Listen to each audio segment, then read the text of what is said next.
আসসালাতু আসসালামু আলাইকুম ইয়া রাসূলুল্লাহ।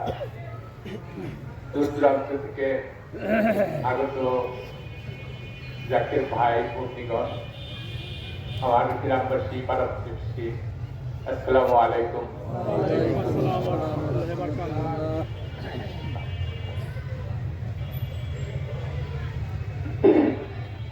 আর নামাজ পর আমার চোখের ৬২তম বরস শরীফের সমাপনী হবে।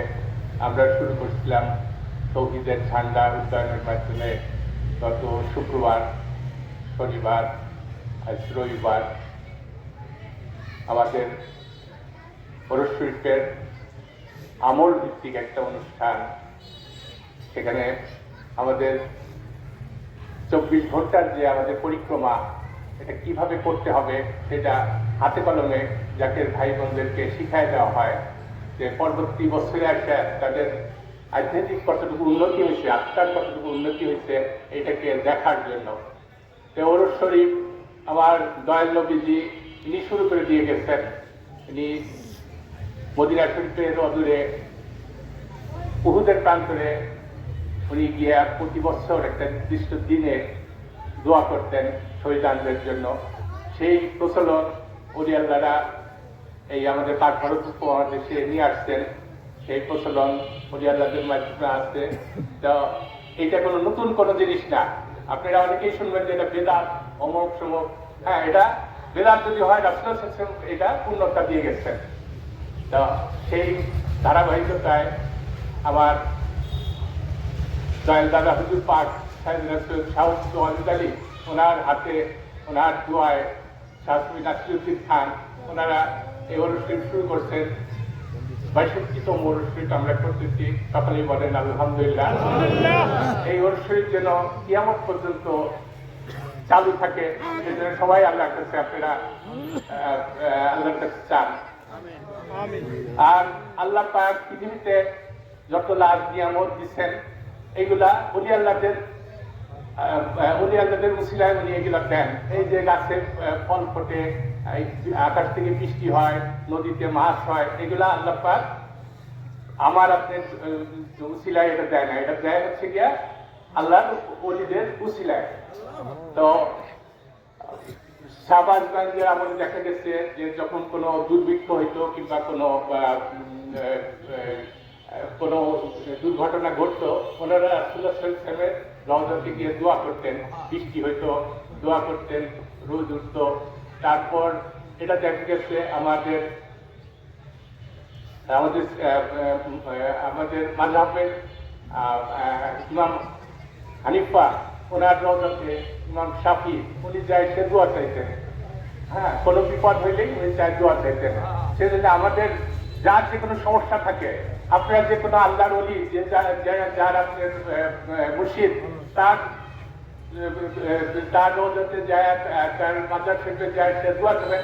আল্লাহ নাকি উসিলা পেলে আল্লাহর কাছে যাবে, দেওয়ার মালিক আল্লাহ। কিন্তু আমি চাইলে দিবেন আল্লাহ। তার পিয়ারা বান্দার যখন নাম নিয়ে তাকে ইয়া করে, যখন কোনো বিপদের কোনো বান্দা কিংবা কোনো মুরিদ যখন বিপদে পড়ে, তখন আপনারা আল্লাহর ওলিদের মাধ্যমে চাবেন, ইনশাআল্লাহ আপনাদের সব সমস্যার সমাধান হয়ে যাবে। আর আমাদের আর্থিক উন্নতির জন্য আল্লাহর ওলিদের কাছে আসতে হবে। কারণ মানুষকে আল্লাহ পাক দুইটা জিনিস সৃষ্টি করছে। তার মধ্যে একটা হচ্ছে গিয়ে আমাদের কালেব, আমাদের শরীর, আর একটা হচ্ছে কি আমাদের কাল। এই দুইটা জিনিস সৃষ্টি করছেন। আমাদের মহামান্য ইমাম সাহেব উনি বলতেছিলেন যে ওলি আল্লাহরা মরে না, ওলি আল্লাহরা মরে না, আমরাও মরবো না। যদি আমরা আমাদের কালকে আমরা জিন্দা করতে পারি, ওই জিন্দা কাল পর্যন্ত মরবে না। কারণ পৃথিবী ধ্বংস হয়ে যাবে। কোরআন শরীফের আয়াতে আসছে যে মৃত্যুর স্বাদ গ্রহণ করবে, বাট কেউ মরবে না। সেই না মরাটাই হচ্ছে আমাদের আত্মা। যদি মারাই যেত, তাহলে আল্লাহ কাকে নিয়ে বিচার করবে আমাদের আত্মাকে। ওলি আল্লাহদের আত্মা জাগ্রত, সেটা কখনোই মরবে না। সেজন্য আল্লাহ পাক হাদিস শরীফে ঘোষণা আছে যে আপনাদের অলি আল্লাহদের আত্মা কখনো মরে না, কোন জাগ্রত আত্মাই কখনো মরবে না। তাই কোরআন শরীফে আসছে যে বাকিয়াতুস সলিহাত, যে চিরস্থায়ী মঙ্গলের বিদ্যা, চিরস্থায়ী মঙ্গলের বিদ্যার যে প্রশিক্ষণ, এটা যারা করবে তারা কখনো মারা যাবে না। তো আপনি একটা মসজিদ করছেন, মসজিদটা একটু ধ্বংস হয়ে যাবে। হ্যাঁ, একটা মাদ্রাসা করছেন, এই মাদ্রাসা একটু ধ্বংস হয়ে যাবে। একটা গাছ বলছেন, এই গাছটা কিন্তু একটু ধ্বংস হয়ে যাবে। তো এগুলো সাদকায়ে জারিয়া, সাদকায়ে জারিয়াও কিন্তু একসময় ধ্বংস হয়ে যাবে, হবে না? কিন্তু আপনি যদি আপনার আত্মাকে জাগ্রত করতে পারেন, সেই আত্মা কবরে জাগ্রত থাকবে, আসলেও জাগ্রত থাকবে, কিয়ামতেও এটা জাগ্রত থাকবে, এবং এটা কখনই মারা যাবে না। এই যে চিরস্থায়ী মঙ্গলের যে কাজ, সেই কাজ হচ্ছে আল্লাহর ওলিরা মানুষের হৃদয়কে, মানুষের দিলকে, মানুষের কালকে জাগ্রত করে এই কালকে নফসে আম্বারা থেকে নফসে মুতমাইন্নায় আল্লাহ পাক এটা পরিবর্তন করে।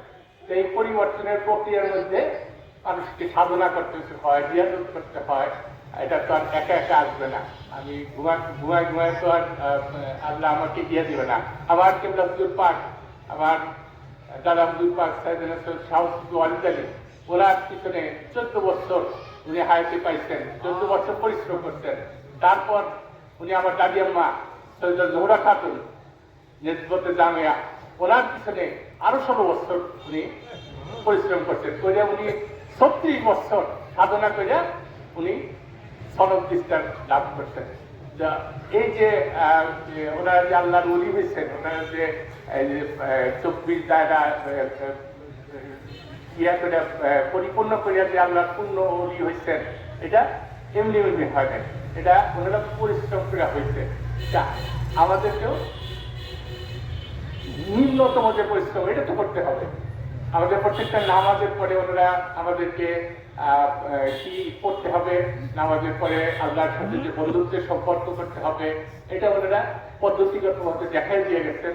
যা আমরা এই ধারাটাকে, এই পদ্ধতিটাকে আমরা ধরে রাখবো। এটাই রাসূলুল্লাহ সাল্লাল্লাহু আলাইহি ওয়াসাল্লামের সত্য তরিকা, এটা রাসূলুল্লাহ সত্য দিন। আর আমাদের যে কাজ, ওলি আল্লাহদের কাজ, রাসূলুল্লাহ সাল্লাল্লাহু আলাইহি ওয়াসাল্লামের মহব্বত তারা হাসিল করছেন। কারণ যে কোনো ইবাদত যদি আমার দয়াল নবীজি সুপারিশ না করে, আমার দয়াল নবীজির মহব্বতে যদি না হয়, সেই ইবাদতের কোনো মূল্য নাই। তো সেই জন্য আমার তাওহীদুল পাক উনি লিখে গেছেন, দিনমায়েশ কে মোহাম্মদ হুব্বেউ ঈমানে মা, যে আমার দিন এবং ঈমান বলতে সেটাই বোঝায় যতটুকু আমার রাসূলুল্লাহ সাল্লাল্লাহু আলাইহি ওয়াসাল্লামের মহব্বত আমার দিলের ভিতরে আছে। তাই সেই রাসূলুল্লাহ সাল্লাল্লাহু আলাইহি ওয়াসাল্লামের মহব্বত হাসিল করতে হবে, এবং ওই সুন্নতি পথে, ওই সুন্নতি রাস্তায় আমাদেরকে পরিশ্রম করে, আমাদের অন্তরকে জাগ্রত করে আমাদেরকে কবরে যেতে হবে। এই তামান্না, এটা খাজা ভাই নায়কপুরি উনি বলে গেছেন যে তোমার অন্তরকে জাগ্রত করে তোমরা কবরে। আমার কেবলা হুজুর পাক বলছেন যে কেউ যদি দুনিয়ার থেকে আল্লাহকে না চেনে, ওই কঠিন হাসরের মধ্যে, হাসরের ময়দানে, তখন বাবা সন্তানকে চিনবে না। আল্লাহর অনেক নবী আছে, তার উম্মতদেরকে চিনবে না। এত কঠিন একটা জায়গা থাকবে যে সেই সময় কেউ যদি আল্লাহকে না চিনে, দুনিয়ার থেকে যদি না চিনে যায়, ওই পারে যায় কেউ চিনবে না। তো আমাদের হায়াত অল্প, আমরা এখন দুনিয়াতে একজন 50 বছর বাঁচে, 60 বছর বাঁচে, 70 বছর বাঁচে। কিন্তু যদি আমরা এই সময়টাকে অকারণে নষ্ট করি, আমরা বরবাদ হব। সেই জন্য দুনিয়ার থেকে আল্লাহকে চিনতে হবে, আল্লাহকে রাজি করতে হবে, আল্লাহর নৈকট্য হাসিল করতে হবে। তো সেইটার রাস্তা আমাদের এই কোরআন শরীফ আমরা প্রতি বছর একবার করে হয়, প্রতি মাসে মাসে আমাদের এখানে মাহফিল হয়। তো আপনারা নিয়মিত গ্রহণ করবেন। আর যারা দূর দূরান্ত থেকে আসছেন, আপনারা এই পরিক্রমা যদি দেখে গেলেন, এটা সারা জীবন মরাদম পর্যন্ত এই আদব, এই মহব্বত, এই প্রক্রিয়া, এই পরিক্রমা, আধ্যাত্মিক পথের যে পরিক্রমায় যে পরিভ্রমণ আমরা যে একটা স্তর থেকে আর একটা স্তর যে একজন যাকে রাধা যাকে দেখে পছন্দ হবে না, সে তার সাথে আরো সে আজিমের সাথে সম্পর্ক। আমাদের দুনিয়াতে কত লোক আছে তাদের সাথে কি প্রাইম মিনিস্টারের সম্পর্ক আছে, কিন্তু একজন জাকারের সাথে কার সম্পর্ক? আল্লাহর আরশের সাথে সম্পর্ক। আমরা প্রতিদিন 6 বার করে আল্লাহর আরশে চলে যাই, তাই না? হ্যাঁ, তো আমাদের এই যে আমাদের যে উসিলা ধারণা হয়, আমরা কোথায় নিয়ে যাই? আল্লাহর আরশে যায়, আল্লাহর কাছ থেকে সরাসরি তার কাছ থেকে আমাদের যা চাওয়া পাওয়া, আমাদের প্রয়োজন, আমাদের দুঃখ কষ্ট, আল্লাহর সাথে আমার ডাইরেক্ট সম্পর্ক। এই যে পথ দেখাই গেছেন আল্লাহর ওলিরা, এই পথ আপনারা সবাই এটা ধারণ করবেন, এটা প্র্যাকটিস করবেন, এবং বিশেষ করে আমাদের যে পরবর্তী জেনারেশন, কারণ এখনকার জামানা চেষ্টা ফাসাদের জামানা, এখন ইউটিউবের জামানা। মানুষ একটা ইউটিউবে একটা দেখে, ফেসবুকে একটা দেখে, দেখে কনফিউজ হয়ে যায়। এই চেষ্টা ফাসাদের জামানা, এই কনফিউশনের জামানা, বিশৃঙ্খলা জামানা। কারণ আপনার সন্তান সন্ততিদেরকে রাসূলুল্লাহ সাল্লাল্লাহু আলাইহি ওয়াসাল্লামের সত্য তরিকত, সিরাতুল মুস্তাকিমের পথ, সহজ সরল পথ, এইটাকে দীক্ষা দিবেন। এই বলে আমার বক্তব্য শেষ করি। অকৃতজ্ঞ আলহামদুলিল্লাহ আল্লাহ নিজের কাজ। আমিন।